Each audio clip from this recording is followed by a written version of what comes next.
자, 2학년 학생들, 오늘 수요일이고요. 이제 다음 주 수요일 날이 되면 여러분들은 일단 등교를 하겠습니다.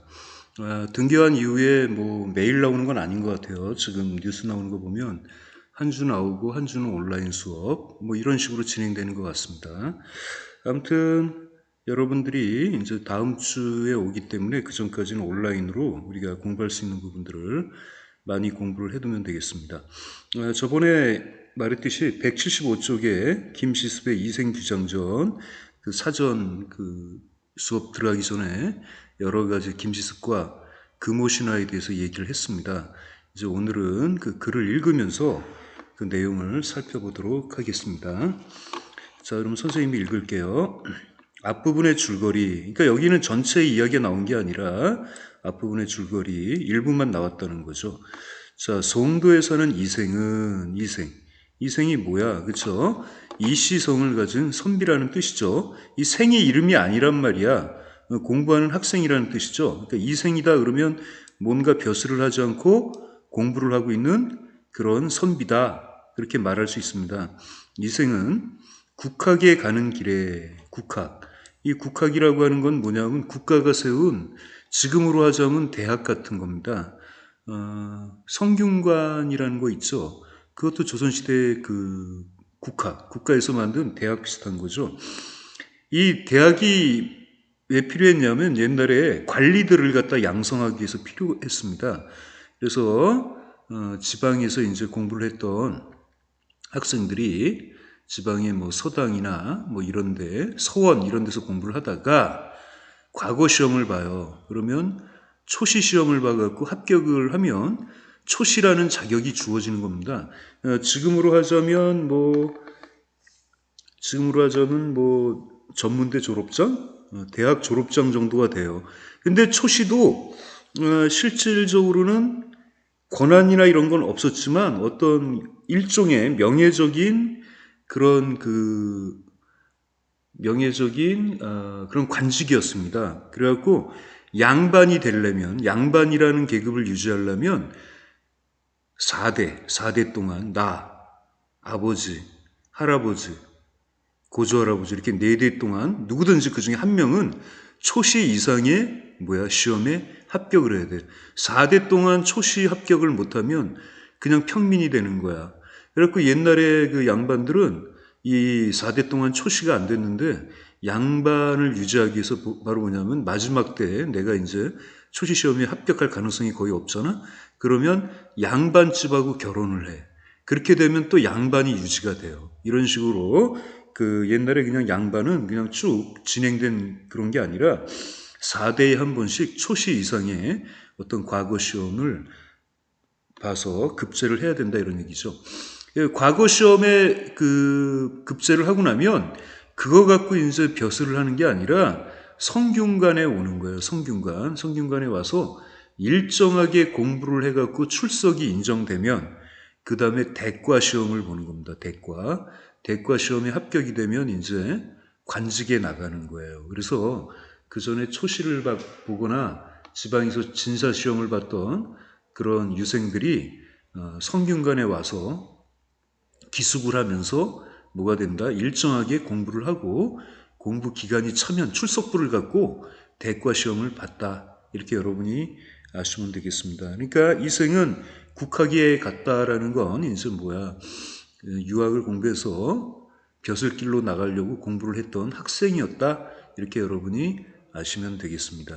근데 재미난 건 그때 당시 출석부가 바로 뭐였냐면 수업 시간마다 이렇게 체크하는 그런 지금처럼 출석부가 아니라 밥을 먹을 때 출석을 체크했다 그래요. 그래서 밥을 몇 끼를 먹었는가 이걸 갖고 얼마나 출석했는가를 따져서 대과 시험을 볼 수 있는 자격이 주어졌다고 합니다. 근데 16세기에 우리나라의 성균관만 그런 게 아니라 실제로 영국이나 프랑스 같은 프랑스에도 대학이 있었고 영국에도 옥스퍼드라는 대학이 그때 있었는데 그때 그 대학들도 출석은 역시 밥 먹는 걸 갖고 출석을 했다고 합니다. 여러분들 그 해리포터와 마법사의 돌, 해리포터 시리즈를 보면 그 호그와트 그 마법학기가 나오잖아요. 거기에 보면 전체가 다 모여서 회의를 하거나 그럴 때 어떻게 합니까? 그치? 식당에 모여 앉아서 음식을 먹으면서 얘기를 한단 말이야. 그때 우리도 마찬가지로 그걸로 이제 출석을 다루는 거죠. 자, 그래서 그 밥을 먹을 때 출석을 다루는 거 좀 편했던 것 같아요. 그쵸? 밥을 차렸는데 안 먹느냐, 먹느냐, 이게 확실하니까. 아무튼 끼니를 갖고 출석을 따졌다고 하는 재미난 걸 얘기를 해드릴게요. 아무튼 국학에, 그러니까 성균관에 가는 길에 우연히 양반집 담 너머로 아름다운 최씨를 보고, 이 최씨라고 하는 건 최씨상을 가진 그런 여자죠. 근데 옛날엔 여자들이 뭐 특별히 이름이 있거나 뭐 그런 건 이름이 있더라도 부르질 않았기 때문에 그냥 최씨라고 부르는 거죠. 최씨를 보고 마음이 끌리게 되고 최씨 또한 이생에게 마음이 끌린다. 서로 뭐가 된다. 삘이 박힌 거지. 눈이 맞았다 이거야. 눈이 맞았다. 서로 둘이 이렇게 눈이 맞아갖고 사랑을 하면 굉장히 그 사랑은 뭐가 된다. 행복한 사랑이 되겠지만, 그치? 한 사람만 마음에 들어갖고 사랑을 하게 되면 어떻게 된다. 그 사랑은 그닥 그렇게, 그쵸? 순조롭게 진행되진 않는다는 거죠. 자, 담을 넘은 이 씨는 최 씨와 만나고 서로 마음을 확인한 두 사람은 며칠을 함께 보내게 된다. 그러니까 이생이 담 너머로 최 씨를 보고 아름다움에 끌리게 되고 최 씨도 또 마음에 끌리고 또 서로 길에서 마주치고 이러다 보니까 그 남자인 이생이 최 씨가 있는 기거하는 방, 최 씨를 만나기 위해서 담을 넘어갔다. 그리고 서로 사랑한다는 마음을 확인하고 며칠을 함께 보내게 됐다. 그러니까 옛날에는 이렇게 이제 맺어졌다 그러면 이건 혼례만 치르지 않아도 부부로 인정이 되거든요. 그렇죠? 부부로 인정이 된다. 이렇게 우리가 말할 수 있습니다. 지금은 여러분들이 누구 마음에 든다고 남학생이 여학생 집에 뛰어들어가면 큰일 납니다. 지금 그런 식으로 하면 안 돼요. 지금은 그냥 카톡이나 이런 데다 마음을 전하고 받아들이지 않으면 그걸로 끝내셔야지. 다음에 또 전하고 뭐 어쩌고저쩌고 하면 스토커 이런 게 되면서 범죄의 대상이 되니까 절대 지금은 그렇게 하시면 안 되죠. 어느 날 이생이 최 씨에게 말했다. 옛 성인의 말씀에 옛 성인들 그쵸? 책을 쓴 분들이야 뭐 공자 맹자 이런 사람들이죠. 어버이가 계시면 나가 놀더라도 반드시 가는 곳을 구해야 한다고 했소. 그런데 지금 나는 부모님께 아침 저녁 인사를 드리지 못한 채 벌써 사흘이나 보냈구려. 얘가 학교에 간다고 와서 이 최 씨 집에 들어간 지가 4일이나 됐네요 벌써. 그쵸? 분명 사흘이면 이제 3일이네요. 그렇죠? 분명 부모님께서는 문간에게 되어 나를 기다릴 것이니 이 어찌 자식된 도리라고 하겠소. 최 씨는 서운해하면서도 고개를 끄덕였다. 그리고는 이생이 담을 넘어 돌아가게 해주었다. 이생이 아직도 그 최 씨 집에 정식으로 인사를 한 게 아니라 들어올 때도 담을 넘어 들어왔고 갈 때도 담을 넘어서 가게 되네요. 이생은 이때부터 밤마다 최 씨를 찾아가지 않는 날이 없었다. 매일 밤마다 한다는 거죠. 어느 날 저녁에 이생의 아버지가 아들에게 물었다. 자, 여기까지 이제 이렇게 둘이 사랑하게 되면 반드시 소설에서는 이제 뭐가 된다. 여기에 뭐가 끼어들게 돼. 그치? 어떤 이런 이야기에는 어떤 뭐가 끼어든다. 두 사람이 그냥 서로 사랑하게 그냥 두는 게 아니라 뭔가 그걸 방해하는 장애가 등장한다. 장애물이 등장한다는 거죠. 그렇죠? 그래서 그 옛날 그 혼인 소설은 혼인장애 요소라는 이야기 요소가 들어가요. 우리나라에도 들어가고 서양의 그 작품에도 다 들어갑니다. 이게 안 들어가면 사실은 소설은 그닥 재미가 없다는 거죠. 사람들은 말이야, 사람들이 재밌다 그런 것들은 다 또 비극적이고 장애가 있는 것이 장애가 없는 건 아니에요. 그렇죠? 여러분들을 갖다 마음을 사로잡고 사람들에게 인기 있는 그 대중가요 같은 노래의 가사를 보세요. 다들 뭔가 사랑에 장애가 있다. 안 된다라는 얘기지 잘 됐다라는 얘기는 없어. 그렇지? 참 재미난 거야. 여러분의 게임도 마찬가지야. 그렇지? 장애가 많고 뭔가 있으면 난이도가 높으면서 재밌잖아요. 그냥 하면 재미가 없지 않습니까? 그렇지? 여러분들이 꾸러기 야후에 나오는 그런 게임들을 안 하는 이유가 뭐야? 장애물이 없어서 그런 거거든요. 자, 이제 장애가 끼어든다. 아버지가 아들에게 물었다는 건 벌써 이 아버지가 혼인을 장애하는 어떤 요소가 될 수도 있다는 거죠.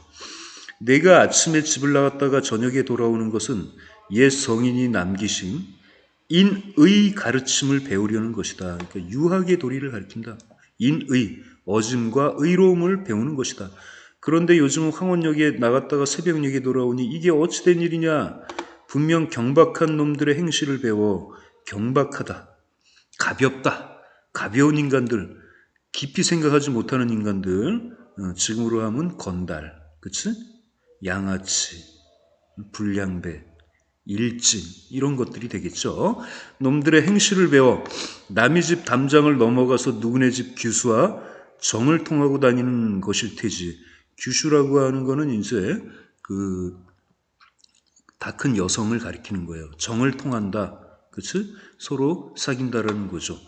이 일이 탄로나면 남들은 모두 내가 자식을 엄하게 가르치지 못한 탓이라고 책망할 것이다. 또 만일 그 기수가 지체 높은 집안의 딸이라면 필시 내 미친 짓 때문에 가문을 더럽히고 남의 집에 누를 끼치게 될 것이야. 이 일은 작은 일이 아니로다. 너는 지금 당장 영남으로 가서 종들을 거느리고 농사나 감독하여라. 그리고는 다시는 오지 마라. 그러면서 이제 뭐가 되는 겁니까? 집은 개성인데 영남으로 가갖고 뭐가 되는가? 농사나 감독해라. 오지 마라. 이렇게 얘기하는 거죠. 자, 우리 고려 말이나 그 조선시대 양반들이라고 하는 존재들은 바로 뭐냐면 사는 건 서울에서 살아요. 근데 저 지방이나 이런 데 뭐가 되는가? 큰 농원, 토지를 거느리고 거기에 노비들을 거느리면서 살고 있는 거죠. 고려 말에 우리나라 노비 인구는 10% 정도 됐다고 하더라고요. 근데 조선에는 40%까지 노비가 형성되거든요. 자기 같은 종족을 노비 삼아서 이렇게 살아가는 몇 안 되는 그 나라 중에 하나였어요, 조선은. 조선은 여러 가지로 좋았지만 이 노비에 관해서는 정말 그 발전이 없었던 그런 나라가 되겠습니다. 이 노비들은 인간이 아니기 때문에 세금도 안 내고 나라의 군역, 군대도 안 가고 그러다 보니까 전쟁 때 사람도 없는데 군인도 맨날 부족해갖고 임진왜란 병자호란 때 그렇게 호되게 깨진 거예요. 우리가 존경에 맞지 않는 세종대왕도 다른 건 다 좋은데 이 노비 문제만은, 그치? 그 당시 그 노비들이 노비에서 벗어날 수 있는 방법은 뭐가 있을까요? 그쵸? 노비가 평범한 양민들하고 결혼하면 노비에 벗어날 수 있었거든요. 그러니까 조선이라는 새로운 나라가 만들어지고 나라가 안정되니까 많은 노비들이 양민들하고 결혼하면서 노비에게 벗어났단 말이야. 근데 이걸 갖다 보고를 들었던 세종대왕께서 분명히 실록에 나와. 그건 안 된다. 그런 식으로 하면 누가 노비가 되겠느냐 이렇게 하면서 결혼을 하더라도 그 자식은 여전히 노비가 된다라는 그런 그 명을 내리셨다고 합니다. 그래서 이 노비가 많은 국가 조선은 결국에는 여러 가지 면에서는 좋았지만 그런 면에서 경제적으로 문제가 있었고, 그치? 전쟁에 취약했고 결국 근대에 남들보다 따라가지 못하면서 일본에게 식민지를 당하는 그런 꼴이 된 거죠. 일본은 일본에게 식민지 당하기 전에, 그쵸? 갑오경장 때 노비를 폐지하고 이런 일은 했지만 너무 늦었다는 것이죠. 그쵸? 아무튼 가서 농사를 져라 뭐 이렇게 얘기를 아버지가 얘기하고 있습니다. 하나의 장애가 된 거죠. 자, 이생은 이튿날 울주로 내려 보내졌다. 울주는 지금의 바로 뭐냐면 울산이 되겠습니다. 울산광역시 알죠? 그쵸? 울산광역시. 자, 경상도네요. 부산 바로 위에 있어요. 최 씨는 매일 저녁 화원에서 이생을 기다렸다. 근데 이생은 울진에가 있죠. 그러나 몇 달이 지나도록 그는 돌아오지 않았다. 최 씨는 이생이 병에 걸렸나 보다고 생각하여 향아를 시켜. 향아는 이제 누구야? 최 씨의 계집종이겠죠. 얘도 역시 노비란 말이야. 시켜 이생의 이웃에게 몰래 물어보게 하였다. 정보 수집을 한 거죠. 이웃집 사람은 이렇게 말하였다. 이 도령이 그 부친에게 죄를 지어 영남으로 내려간 지 이미 여러 달이 됐다오. 최 씨는 그 말을 듣고 병이 나서 자리에 눕게 되었다. 자, 여기에 이제 이렇게 재미난 게 나오는데 옛날 사람들하고 지금 사람들하고 다른 점은 옛날의 소설들에게에서 나오는 인물들은 이렇게 뭐 둘이 사랑하다가 사랑이 방해가 되면 병이 나거나 죽어버려. 그냥 사랑에 모든 걸 전념해. 그치? 자, 우리가 여기서 잠시 고개를 돌려갖고 뭐가 돼? 이란이라든가 이런, 그치? 그 뭐야, 이슬람교가 성행, 아주 강하게 성행하는 현대 국가들을 보도록 하잔 말이야. 얼마 전에 이스라엘의 그 딸아이가 휴대폰으로 이렇게 모르는 남자들하고 SNS를 한다.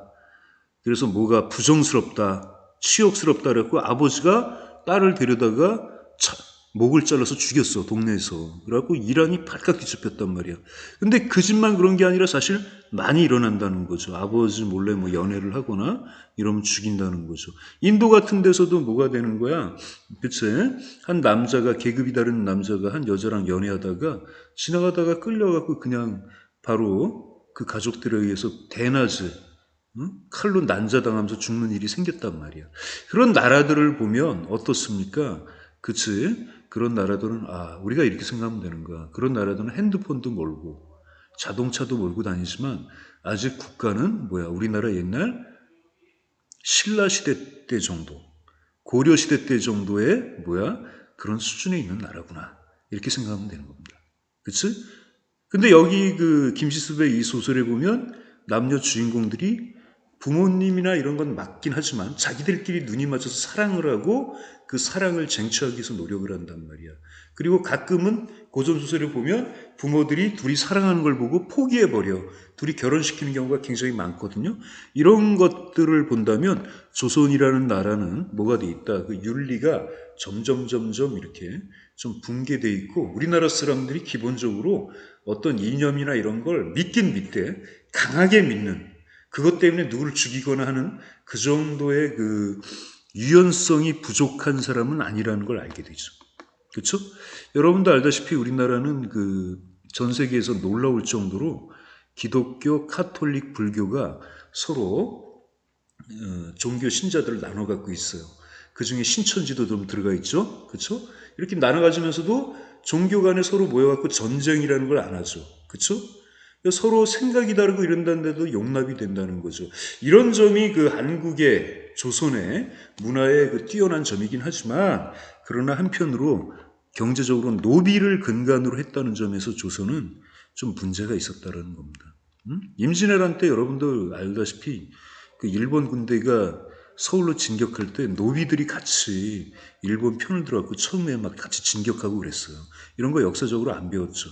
그 노비들이 오죽했으면 일본 군대 편에 들어갖고 처음에 같이 진격을 했겠습니까? 그렇지? 왜 진격했겠어? 그만큼 노비의 삶은 아무리 밥을 먹고 뭘 하고 돈을 벌어도 좋은 게 아니거든요. 인간은 자유를 추구하는 존재거든. 그러다가 다 망해가는 조선이라는 나라가 어떻게 살아나는 줄 아십니까? 그치? 조선 조정이 특령을 발표해. 뭘 발표하냐? 일본 군인 목을 하나 따오면, 한 명을 죽여서 목을 잘라오면 노비에서 면해주고 3개 이상의 목을 따오면 벼슬을 준다. 즉 양반이 된다는 거야. 진짜 벼슬은 아니고 아까 진사나 초시 같은 그런 양반을 시켜준다. 이런 거하고 똑같아. 그 이후로 일본하고 같이 진격을 하던 노비들이 어떻게 되는 거야? 어제 진격했던 일본군을 다음날 죽이는 거죠. 그래서 목을 잘라가서 면천을 하는 겁니다. 그러니까 노비에서 벗어나는 거죠. 이런 일들이 많으면서 그런 움직임이 모여서 의병이 일어나고 그 의병을 중심으로 일본을 물리치게 되는 겁니다. 그리고 임진왜란이 끝났을 때 그때 노비했던 놈들 다시 노비로 안 돌아가게 되는 거죠. 막 신분제가 막 문란이 일어나고 양반들이 막 몰락하고 하는 그 조선의 대변혁이 임진왜란 때 일어나게 되는 것입니다. 자, 그러면서 우리는 점점 평등한 자유지향적인 그런 모습을 갖고 어제까지 지금까지도 우리는 오고 있는 것이다. 이런 얘기죠. 사회적 정의를 위해서. 우리가 맨날 사회 정의라고 말하는데 그 정의가 바로 뭐냐면 평등과 자유를 향한 정의예요. 평등하고 자유가 빠지면 그건 정의가 아닙니다. 그렇죠? 쭉 지금은 오게 된다. 그래서 지금 우리나라 헌법은 얼마나 여러분들이 좋냐면요. 여러분이 부자라고 하더라도 부자의 자식이잖아요. 그럼 아버지에게 돈을 100억을 물려받잖아? 그러면 물려받을 때 돈 100억의 50% 이상을 세금으로 내. 그럼 여러분에게는 50억이 남죠. 그 다음에 또 25억. 그 다음에 얼마가 남습니까? 그래서 우리나라에는 자기가 노력하지 않는 이상 계속 부자로 남아갖고 살아갈 수가 없어요. 구조가 그렇게 돼 있어. 가끔 뭐 삼성 누구 재벌, 뭐 경찰에 뭐 심판받고 뭐 받고 막 재판받고 하잖아요. 그게 바로 뭐냐면 상속세를 제대로 안 내고 경영권을 승계했다. 이런 내용입니다. 헌법을 지키지 않았다. 이런 내용이에요. 그렇죠? 그래서 한국에서는 부자로 태어나 뭐가 태어나거나 노력하지 않으면 지금은 그 부를 몇 대까지 유지할 수가 없는 그런 구조를 갖고 있습니다. 그렇죠? 여러분들도 앞으로 성공하고 돈을 많이 벌어서 자식들에게 재산의 절반을 세금으로 내고 물려줄 수 있는 그런 사람이 되기를 선생님은 바라겠습니다. 그렇죠? 자, 병이 나와서 눕게 되었다. 이렇게 사랑에다가 이렇게 목숨을 걸고 모든 걸 걸죠. 그렇죠? 근데 아까 선생님이 사랑이라는 건 그렇게 쉽게 못하는 것이다. 사랑은 뭔가 자유지향적인 자신의 자유랑 관련된 그런 거와 관련이 있다고 얘기했죠. 그러니까 여기 사랑 이야기가 나오는 김지습이 사랑 이야기를 소설에 썼다라는 건 이건 그 당시 소설로서 보면 지금은 단순히 연애 소설이지만 그 당시 자유롭게 연애를 하지 못했던 그 당시로 보자면 이거는 매우 혁신적이고 뭐가 되는 거야? 사회 변혁적인. 그 다음에 아주 그 국가 체제로 보면 위험한 그런 소설이 되는 겁니다. 그러니까 과거에는 자유롭게 사랑하고 싶다. 사랑의 권리를 달라. 이렇게 말하는 것도 국가가 발전하고 진보하는 하나의 형태였다는 겁니다. 지금 여러분들이 가서 길거리에 가서 나는 자유롭게 사랑하고 싶어요. 내가 좋아하는 사람과 이게 우리 진보랑 관련이 있어요라고 주장을 해도 아무도 쳐다보지 않죠. 왜냐하면 지금은 자유롭게 사랑을 할 수, 두 사람이 원하면 자유롭게 사랑할 수 있는 국가이기 때문에 그렇습니다. 그냥 많은 시간이 흐른 거죠. 자, 몸만 이리 뒤척 저리 뒤척할 뿐 일어나지도 못하고 물조차 삼키지 못하는 어려운 지경에 이르렀다. 말도 두서가 없어지고 논리가 없어졌다는 거야. 두서. 얼굴도 초췌해졌다. 최 씨의 부모가 이상히 여겨 병의 증상을 물어봐도 최 씨는 입을 다물고 아무 말도 하지 않았다. 묵비권 행사를 하고 있습니다. 그러던 중 최 씨의 부모가 딸의 글 상자를 들춰보다가 전에 이생이 최 씨에게 화답한 시를 발견하게 되었다. 그들은 그저 깜짝 놀라며 말하였다. 이게 참 재미난 게 옛날 그 양반집 자제들은 공부를 했기 때문에 자기 마음이나 이런 걸 시에다가 많이 표현하고 그랬던 거죠. 하마터면 우리 딸을 잃을 뻔했구나. 그리고는 딸에게 물었다. 이생이 누구냐? 일이 이렇게 되자 최 씨도 더 이상 숨길 수가 없었다. 여기 딸을 잃을 뻔했다라고 말하는 건 이 아버지들이 뭐가 되는 거야? 그치?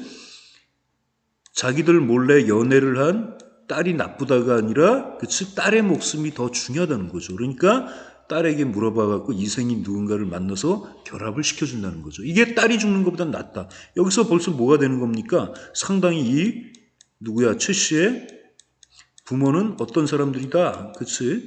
매우 진보적인 사람이고 자식의 뜻을 받아들이는 그런 사람이죠. 만약에 최 씨가 이란에 태어났다 그러면 목 잘려 죽는 거예요. 그렇죠? 여러분들도 지금 마찬가지고. 일이 이렇게 되자 최 씨도 더 이상 숨길 수가 없었다. 그녀는 목구멍에서 겨우 나오는 작은 목소리로 부모님께 사실을 아뢰었다. 아버님, 어머님 길러주신 은혜가 깊으니 감히 숨기질 못하겠습니다. 처음에 말은 이렇게 해야 돼. 응? 아빠, 엄마한테 뭔가 얘기할 때 여러분들은 승질부터 낸단 말이야. 아빠, 엄마! 엄마! 막 이런 식으로. 그러니까 여러분들이 요구하는 게 안 들어주는 거야. 여러분이 다른 사람의 어떤 요구사항을 듣기 위해선 처음에는 그 사람에게 은혜를 입은 바가 있다. 덕분에 나는 행복했다. 이런 것들이 참 좋았다. 이렇게 서두를 꺼내는 겁니다. 이게 말하는 올바른 방법이에요. 그리고 자기 이야기를 하는 거. 자기가 원하는 걸 얘기를 해야지. 그치? 근데 여러분들은 대놓고 그냥 처음부터 불만부터 얘기하면서 그렇게 하니까 그게 받아들여지지 않죠. 혼자 가만히 생각해보니 남녀가 서로 사랑을 느끼는 것은 인간의 정리로서 인간의 당연한 근원적인 마음이다 이거죠. 지극히 중요한 일이옵니다. 이렇게 되어 있습니다. 그렇죠? 그 맹자님도 그 뭐냐면 응? 남녀가 남자와 맹자님 이런 분은 굉장히 보면 굉장히 고실직한 분이라고 보이죠. 남녀가 같이 사는 거는 큰 인류의 큰 바퀴다. 남녀가 같이 안 살면 인류는 끝난다. 그리고 이 남자가 지나가다 아름다운 여자를 보고, 그치? 밤에 잠을 못 들어서 이리 뒹굴 저리 뒹굴 그걸 갖다 이제 전전반칙이라고 하죠. 전전반칙하는 건 그건 아름다운 것이다. 이렇게 남녀 간의 사랑, 애정을 근원적으로 인정을 하고 있어요. 맹자께서는 그 시경에 그 나오는 노래를 해석을 하면서 인정을 한다는 거죠. 이게 가장 인간의 근원이다. 그러므로 매실이 떨어지는 것을 보고 혼기를 놓치지 말라는 시경의 주남편에서 노래하였고, 여자가 정조를 지키지 못하면 흉하다는 말을 주역에서 경계하였습니다. 그렇죠? 근데 이 여자가 지금 얘기하는 걸 보세요. 부모님 감사합니다. 그래서 부모님이 정해주는 대로 내가 해야 되지만 남녀가 사랑을 느끼는 건 당연한 것이다. 그리고 한번 사랑을 했으면 정조를 지켜야 된다. 이게 올바르다 이런 얘기죠. 저는 버들처럼 가녀린 몸으로 뽕나무 잎이 시들기 전에 시집가야 한다는 말을 유념치 못하고 길가 이슬에 옷을 적셔 주위 사람의 비웃음을 받게 되었습니다. 길가 이슬에 옷을 적셨다라는 건 이제 부모님 몰래 누가 이렇게 사랑을 밤에 나눴다 이런 얘기죠. 덩굴이 다른 장미에 의진해서 살 듯 벌써 위당 천의 행실을 하고 말았으니 죄가 이미 넘쳐 가문에 누를 끼치게 되었습니다.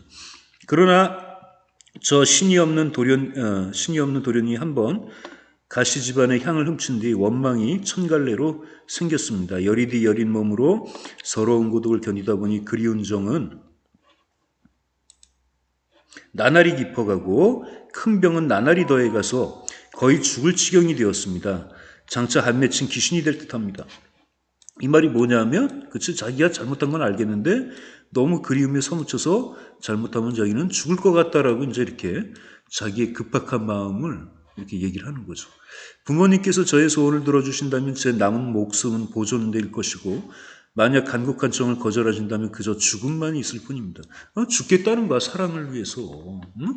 이런 태도를 갖는 거예요. 죽음 아니면 뭘 달라. 사람이 뭔가를 할 때 말이야, 이렇게 죽기 설기로 덤벼들면 이루는 게 있다, 없다. 그렇죠? 일단 그 일은 이루어진다는 거죠. 그렇죠? 이승과 저승에서 함께 놀지언정 맹세코 다른 가문으로 시집가지는 않겠습니다. 이에 최 씨의 부모도 그녀의 뜻을 알게 되었으므로 다시 병의 증세를 묻지 않았다. 그저 한편으로는 경계하고 한편으로는 달래가면서 딸의 마음을 누그러뜨리려고 노력하였다. 그리고는 중매의 예를 갖춰 이생의 집에 혼사를 물었다.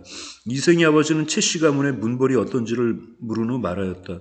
우리 집 아이가 비록 나이가 어려 잠시 바람이 나긴 했지만 학문에 정통하고 풍모도 남불겁지 않으니 바라는 바는 앞으로 장원급제하여 훗날에 이름을 떨치는 것이요 서둘러 혼처를 구하고 싶지 않소. 바로 장가드리고 싶진 않다 이런 얘기를 하는 거죠. 중매장이가 돌아와 최씨 부친에게 이 말을 아뢰니 최씨 집안에서 다시 이씨 집안에 이런 말을 전하였다. 한 시대의 벗들이 모두 그대에게 아드님의 재주가 뛰어났다고 칭찬들을 하더이다. 이렇게 뭔가 얘기를 할 때는 먼저 그 사람을 칭찬하고 이렇게 얘기를 하는 거예요. 먼저 좋은 점을 얘기하는 거야.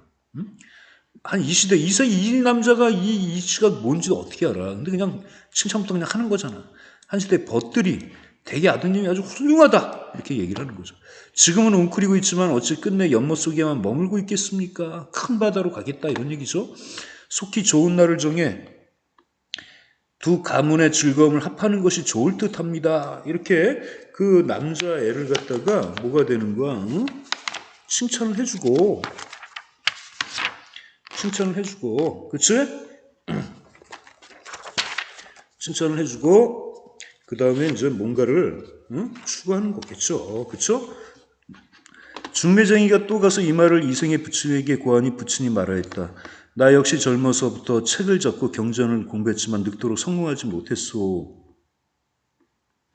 노비들이 도망가 흩어지고 집안에 도움도 적어 생활이 어렵고 살림도 궁색하다오. 그러니 문벌 좋은 번성한 집에서 어찌 한갓 한미한 선비를 사위로 삼으려 하신단 말이오. 묻고 있어요. 나는 이제 처지가 그 지족 집안보다 낫다 이런 얘기죠. 이는 반드시 일 만들기를 좋아하는 사람들이 우리 집안을 과도하게 칭찬해서 귀대익을 속인 겁니다. 이렇게 또 자기 겸손한 모습도 있고요. 중매장이가 다시 채씨 가문에 구하자 채씨 부친이 말하였다. 납세 예와 의복에 관한 일은 모두 제가 알아서 하겠습니다. 그러니까 이제 결혼할 때 이제 들어가는 예물들이야, 예물들. 옛날 결혼이나 지금 결혼이나 돈이 많이 들었거든요. 나는 가난해갖고 그런 부잣집에 이렇게 남들 보기에 맞는 예물을 할 수가 없다라는 거죠. 근데 이런 거 그냥 걱정하십시오. 제가 하겠습니다. 좋은 날을 가려 화촉을 박힐 날짜만 정해주시면 좋겠습니다. 중매장이가 또 돌아가서 고하였다. 이씨 집안에는 일이 일이자 마음을 돌려 안 되겠다. 결혼시켜야 되겠다. 그리고 이씨를 불러서 그의 의사를 어떻게 됐다? 웃겠죠. 그리고 이생은 그 다음에 어떻게 될까요? 그렇죠? 결혼을 승낙하겠죠. 자, 다음 이야기는 이 흥미진진한 그 다음 이야기는 어떻게 될까? 다음 시간에 우리 보도록 하자. 그치? 자, 오늘 그